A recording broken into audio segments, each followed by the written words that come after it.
Imagine a city rising not from the earth, but from the very ocean itself.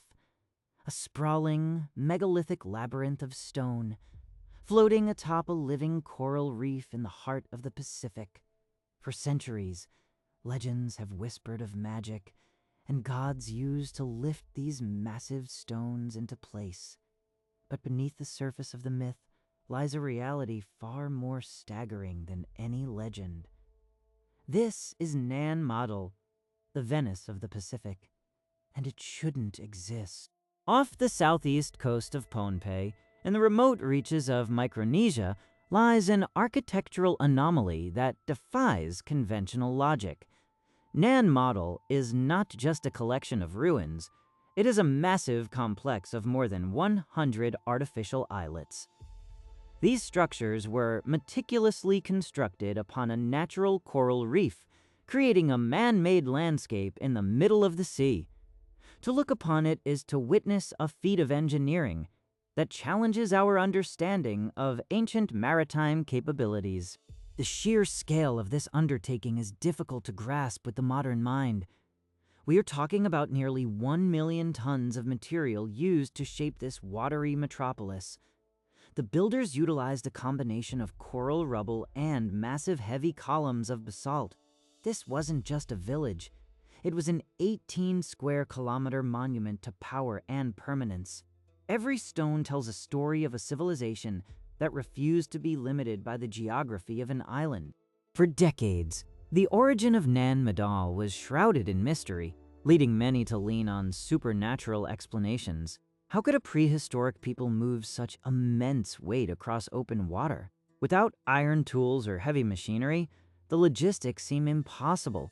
Local folklore often speaks of powerful sorcerers who could fly these stones through the air. While these tales are captivating, modern archaeology is beginning to peel back the layers of myth to find the human hands underneath.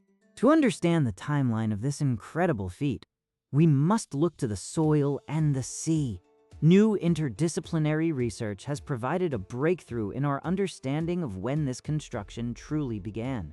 Evidence suggests that the building of these monumental islets dates back at least to 800 CE.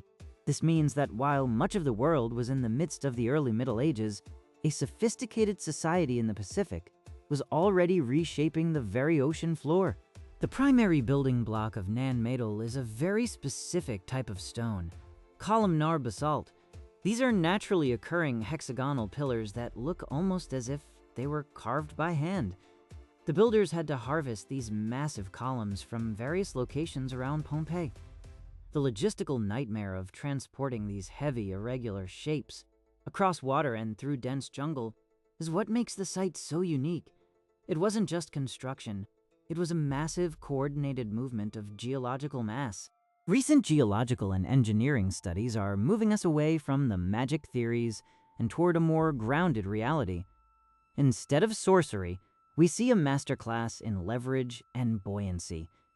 Engineers suggest that the builders may have used large rafts or even hollowed out logs to transport the basalt columns.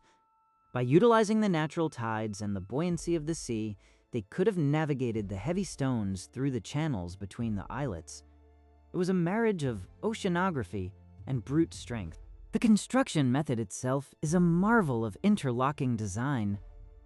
The basalt columns weren't just piled up, they were often laid in a way that used their natural shape to create stability. By stacking these heavy vertical pillars, the builders created walls that could withstand the corrosive salt air and the relentless pressure of the Pacific tides.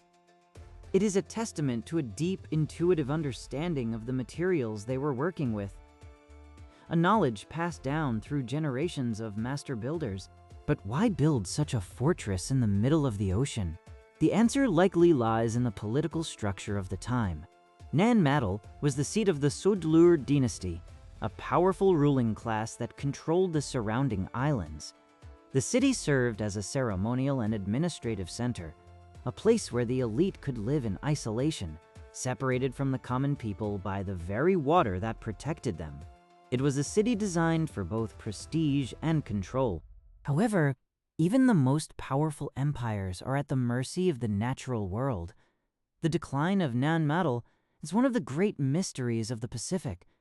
While political shifts played a role, recent scientific evidence points toward a much more silent killer: the environment. The very sea that provided the city's defense and its transport routes eventually became its greatest threat. The rise of the tides and changes in the ocean's rhythm began to turn the city against its inhabitants. Climate scientists have identified a link between the abandonment of the site and sea level rise, combined with the volatility of the El Niño Southern Oscillation, or ENSO. These cycles can cause drastic changes in sea levels and weather patterns. For a city built on a living coral reef, even a few inches of change can be catastrophic. Increased flooding, saltwater intrusion into freshwater sources, and the erosion of the coral foundation likely made life in the city unsustainable. The abandonment of Nan Madol wasn't just a loss of a city, it was the end of an era. As the waters rose and the climate shifted, the Saudeleur dynasty's grip on the region faltered. The once bustling ceremonial center fell into silence, reclaimed by the jungle and the sea. The massive basalt walls, once symbols of absolute power, became mere skeletons of a forgotten empire, standing as a warning of how fragile even the greatest civilizations can be when faced with a changing planet. Today, Nan Madol stands as a testament to human ingenuity and a sobering reminder of environmental vulnerability. It remains the only ancient city in the world built entirely on a living coral reef. It challenges our definitions of what is impossible and forces us to look closer at the sophisticated engineering of our ancestors.